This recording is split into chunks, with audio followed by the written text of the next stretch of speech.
सत श्री अकाल, good afternoon. Caption च जिस तरह मैं लिखिया ही है, इशू बड़ा गंभीर है जिहड़ा कि अजकल करंट पंजाब की बड़ी सीरीयस प्रॉब्लम बनी हुई है काफ़ी सालों तो। जे इहदे वल ध्यान ना दिता गया तो ये होर ज़्यादा वधेगी, काफ़ी ज़्यादा वधेगी। और इहदे विच लवप्रीत मुंडा लाडी तुसी सब ने देखिया ही होना, अखबारां च, यूट्यूब ते, इंटरनेट ते।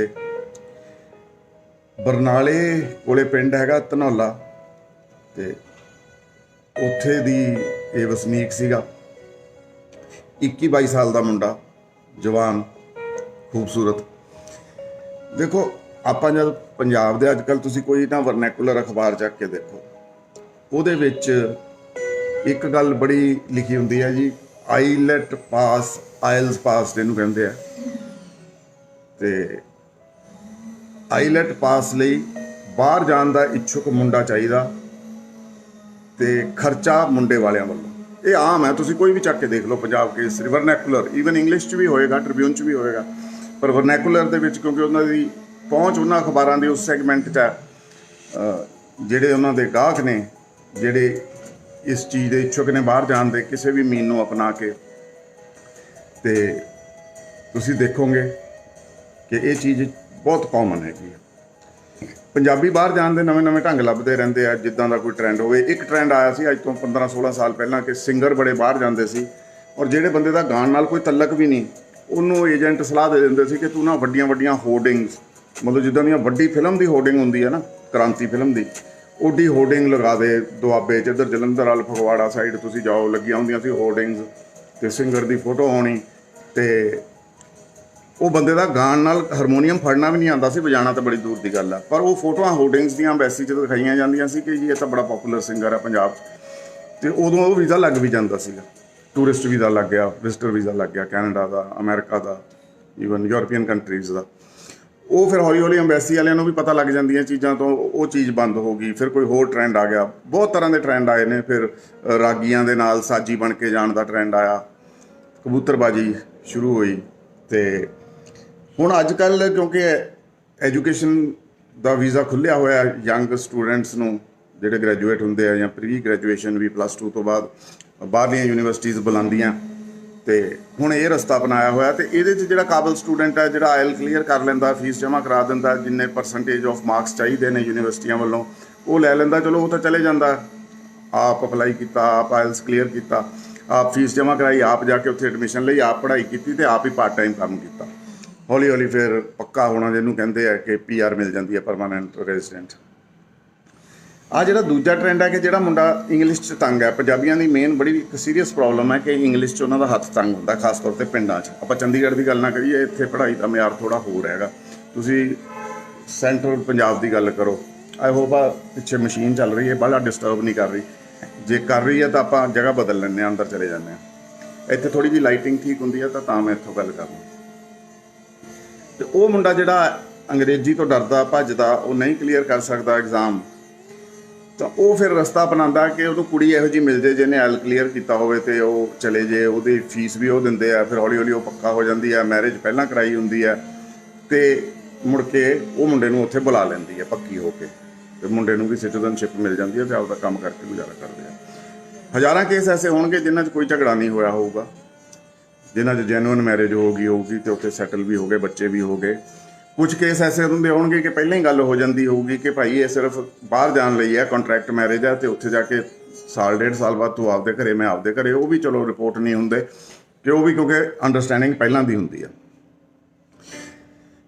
तीजा केस हुण जिहड़ा ये आ गया कि जैनुअन सी, कुड़ी कोल आयल्स सी, पैसे नहीं सी, मुंडे च आयल क्लीयर करने की काबलीयत नहीं सी, पर चलो पैसे औखे सौखे उन्हें कर लए। ये भी पता लग्या कि जिहड़ा लाडी केस आपां डिस्कस कर रहे हैं, इन्हें जमीन गहने रखी 1 किला, और इन्हों को कहते चंगी फैमिली सी, 20-25 किले के करीब जमीन सी, जिहदे चों 4 या 5 किले लाडी के हिस्से आते सी। जे एवरेज 20 लाख का किला लाइए तो करोड़ रुपये का तो वो सीगा, बाकी चीज़ां भुल भी जाइए कि उहदे कोल होर की सी की नहीं सीगा।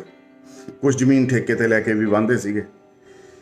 चलो जी, ये विआह होया रिश्तेदारी चों ही होया, ਕੁੜੀ ਨੂੰ ਬਾਹਰ ਭੇਜਿਆ, 25 ਲੱਖ ਰੁਪਈਆ ਲੱਗਦਾ ਪਹਿਲੇ ਸਾਲ ਦੀ ਫੀਸ, ਆਉਣ ਜਾਣ ਦਾ ਖਰਚਾ ਸਾਰਾ ਕੁਝ ਪਾ ਕੇ ਉਹ ਮੁੰਡੇ ਵਾਲਿਆਂ ਨੇ ਦਿੱਤਾ।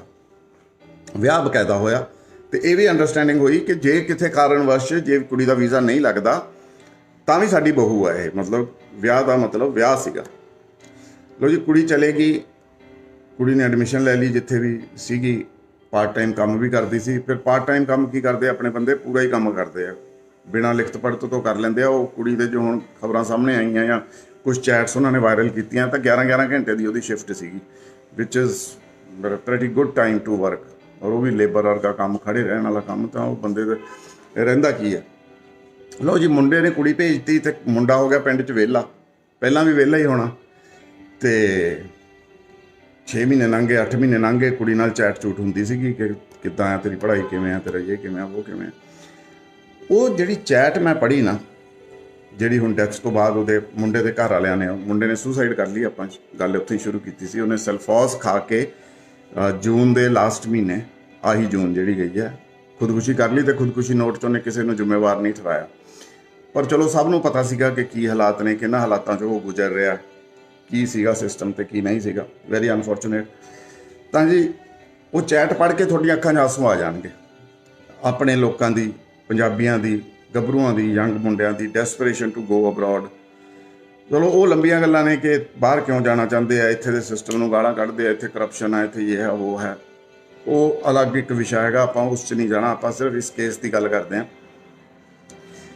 ਤਾਂ ਉਹ ਕੁੜੀ ਨਾਲ ਚੈਟ ਚੂਟ ਕਰਦਾ ਸੀ, ਪਰ over a period of time 6 ਮਹੀਨੇ, 8 ਮਹੀਨੇ, 10 ਮਹੀਨੇ ਥੋੜ੍ਹਾ ਜਿਹਾ ਕੁੜੀ ਦੇ ਬਿਹੇਵੀਅਰ 'ਚ ਫਰਕ ਆ ਗਿਆ। ਮੇ ਬੀ ਕਿ ਹੁਣ ਉਹ ਕੰਮ ਕਰ ਰਹੀ ਸੀ, ਉੱਤੋਂ ਪੜ੍ਹਾਈ ਵੀ ਕਰ ਰਹੀ ਸੀ, ਉਹਦੇ ਉੱਤੇ ਬੋਝ ਵੀ ਸੀ, ਵਿਆਹ ਕਰਾ ਕੇ ਆਈ ਸੀ, ਘਰਦਿਆਂ ਕਰਜ਼ਾ ਵੀ ਲਾਣਾ ਹੁੰਦਾ ਹੈ, at sort of back of the mind ਤਾਂ ਹੁੰਦਾ ਨਾ ਕਿ ਪੈਸੇ ਮੈਂ ਕਿਸੇ ਦੇ ਖਰਚਵਾ ਕੇ ਆਈ ਹਾਂ ਤੇ ਮੈਂ ਇਹ ਕੀ ਕੀਤਾ। ਥੋੜ੍ਹੀ ਜਿਹੀ ਗਿਲਟ ਹੁੰਦੀ ਹੈ ਇਹੋ ਜਿਹੇ ਕੇਸਿਸ 'ਚ, ਮੰਨੋ ਚਾਹੇ ਨਾ ਮੰਨੋ। ਸੈਂਸਿਟਿਵ ਬੰਦਾ ਹੋਵੇ ਤਾਂ ਗਿਲਟ ਬਹੁਤ ਜ਼ਿਆਦਾ ਹੁੰਦੀ ਹੈ, ਜੇਕਰ ਉਹ ਆਪਾਂ ਢੀਠ ਟਾਈਪ ਦਾ ਬੰਦਾ ਤਾਂ ਗਿਲਟ ਘੱਟ ਹੁੰਦੀ ਹੈ, but guilt is always there.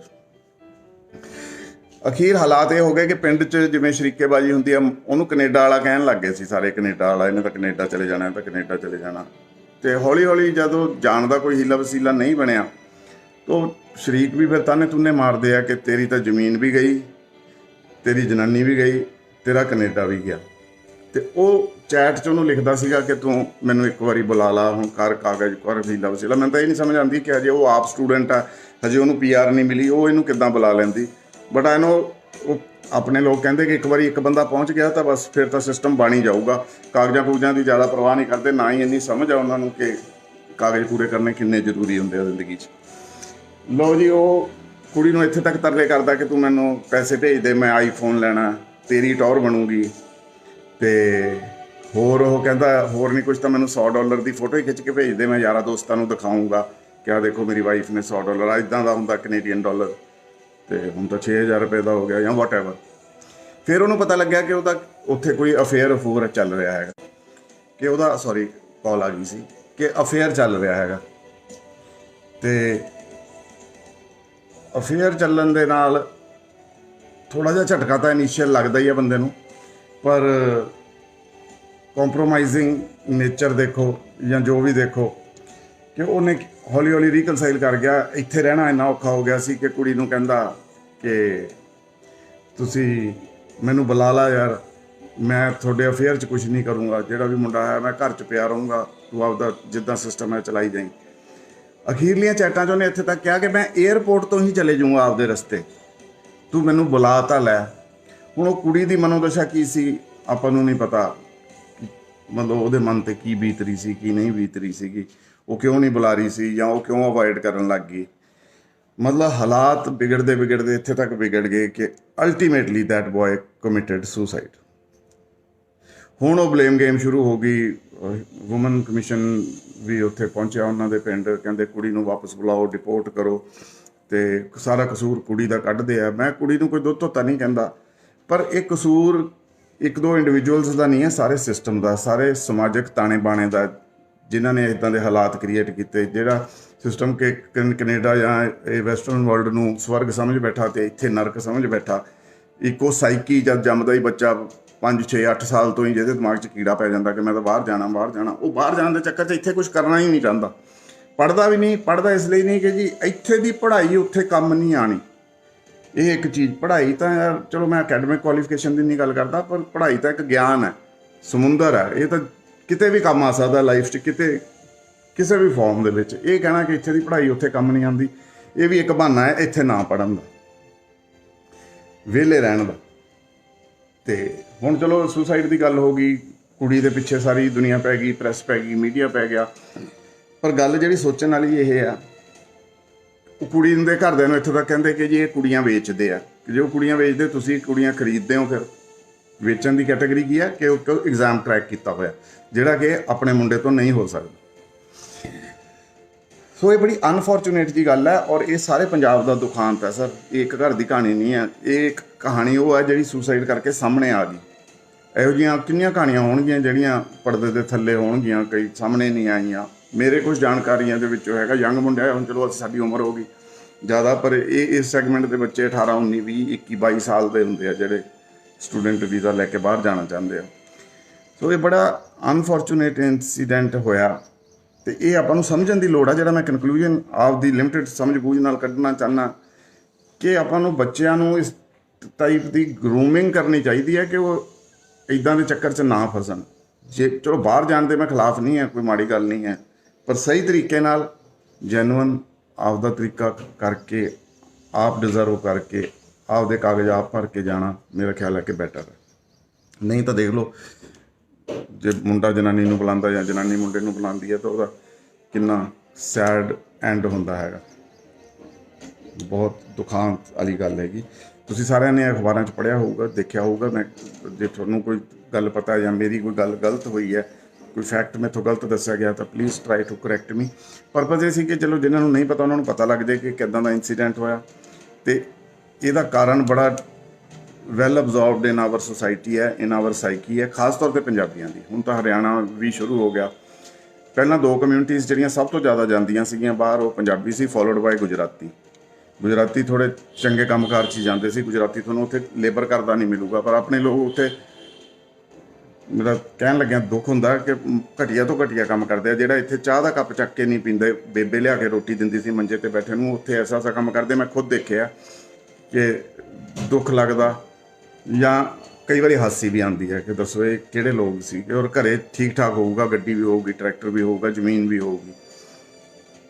So conclusion ਇਹੀ ਹੈ ਕਿ ਬਾਹਰ ਇਸ ਤਰੀਕੇ ਨਾਲ ਨਾ ਜਾਓ, ਇੱਦਾਂ ਦੇ ਕੱਚੇ ਪੱਕੇ ਵਿਆਹ ਕਰਕੇ ਨਾ ਜਾਓ। ਅਤੇ ਉਹ ਕੁੜੀ ਦੀ ਵੀ ਆਪਦੀ ਮਜਬੂਰੀ ਹੋਊਗੀ, ਮੈਂ ਸਮਝ ਸਕਦਾ। ਜਿਹੜਾ ਬੰਦਾ 11 ਘੰਟੇ ਕੰਮ ਕਰਦਾ ਗਿਆ, ਉਹ ਸਟੂਡੈਂਟ ਵੀਜ਼ੇ 'ਤੇ ਆ, 20 ਘੰਟੇ ਤੁਸੀਂ ਹਫ਼ਤੇ 'ਚ ਕੰਮ ਕਰ ਸਕਦੇ ਹੋ। ਉਸ ਤੋਂ ਉੱਪਰ ਜਿਹੜਾ ਵੀ ਕੰਮ ਕਰਦੇ ਹੋ, ਇੱਕ ਤਾਂ ਤੁਹਾਨੂੰ ਪੈਸੇ ਘੱਟ ਮਿਲਦੇ ਆ, ਇੱਕ ਤੁਸੀਂ ਬਲੈਕਮੇਲਿੰਗ ਦੇ ਸ਼ਿਕਾਰ ਹੋ ਜਾਂਦੇ ਹੋ। ਜਿਹੜਾ ਤੁਹਾਨੂੰ ਇੰਪਲਾਈ ਕਰਦਾ, ਇੱਕ ਤਾਂ ਤੁਹਾਨੂੰ ਐਕਸਪਲੋਇਟ ਕਰਦਾ ਪੈਸੇ ਘੱਟ ਦੇ ਕੇ, ਉੱਤੋਂ ਤੁਹਾਨੂੰ ਬਲੈਕਮੇਲ ਵੀ ਕਰਦਾ ਕਿ ਮੈਂ ਤੈਨੂੰ ਡਿਪੋਰਟ ਕਰਾ ਦੂੰਗਾ ਜੇ ਤੁਸੀਂ ਬੋਲ ਨਹੀਂ ਸਕਦੇ, ਤੁਹਾਡਾ ਕੋਈ ਰਾਈਟ ਨਹੀਂ ਹੈ। ਸੋ ਕਾਨੂੰਨੀ ਤਰੀਕੇ ਨਾਲ ਜਾਓ ਸਰ, ਜੋ ਕਾਗਜ਼ ਜਿੰਨੇ ਮਿਲੇ ਆ ਉਨਾ ਹੀ ਕੰਮ ਕਰੋ। ਅਤੇ ਬਸ ਇਹੀ ਮੈਂ ਕਹਿਣਾ ਚਾਹੂੰਗਾ। ਬਾਹਰ ਤਾਂ ਪੰਜਾਬੀਆਂ ਨੇ ਜਾਣੋਂ ਹਟਣਾ ਨਹੀਂ, ਔਰ ਜਾਣ ਚੁੱਕੇ ਚਲੋ ਕੋਈ ਹਰਜ ਵੀ ਨਹੀਂ ਹੈ, ਬਟ ਤਰੀਕੇ ਨਾਲ। ਸਤਿ ਸ਼੍ਰੀ ਅਕਾਲ। ਵਾਹਿਗੁਰੂ ਜੀ ਕਾ ਖਾਲਸਾ, ਵਾਹਿਗੁਰੂ ਜੀ।